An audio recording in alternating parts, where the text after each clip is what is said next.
Kasus gigitan hewan penular rabies atau HPR di Desa Hikong dan Timutua meningkat dalam beberapa waktu belakangan. Hal ini membuat para orang tua resah, terlebih vaksin anti rabies atau VAR cukup sulit didapatkan. Bahkan ibu-ibu asal Desa Hikong dan Desa Timutua Kecamatan Talibura harus menempuh perjalanan darat yang cukup jauh sembari menggendong anak-anaknya untuk mendapatkan vaksin tersebut.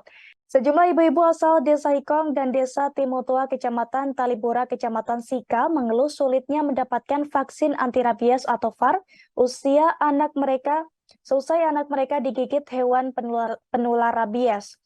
Raut wajah ibu-ibu tersebut terlihat sedih ketika mendengar informasi dari salah satu petugas kesehatan Puskesmas Watubaing yang mengatakan stok vaksin di sentra rabies Puskesmas Watubaing kosong.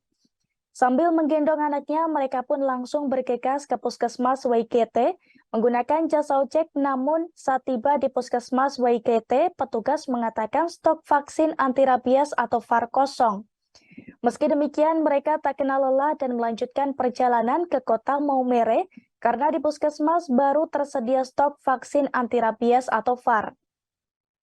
Yuliana Yulianti, warga Desa Timutua, Kecamatan Talibura, saat ditemui tribunflores.com di Puskesmas Beru, Kecamatan Alok Timur, Kabupaten Sika pada Senin 10 Juli 2023, merasa senang karena anaknya sudah mendapatkan vaksin anti rabies. Ia mengisahkan minimnya vaksin anti rabies atau VAR membuat warga harus menempuh perjalanan darat hingga 2 jam menggunakan jasa ojek ke kota Maumere. Lebih lanjut, warga cemas dan takut karena hewan penular rabies atau HPR di Desa Hikong dan Timutua masih berkeliaran.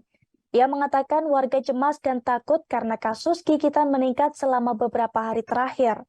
Ia hanya berharap kepada pemilik anjing untuk mengikat atau mengkandang hewan penular rabies atau HPR agar mengurangi jumlah gigitan dari hewan tersebut.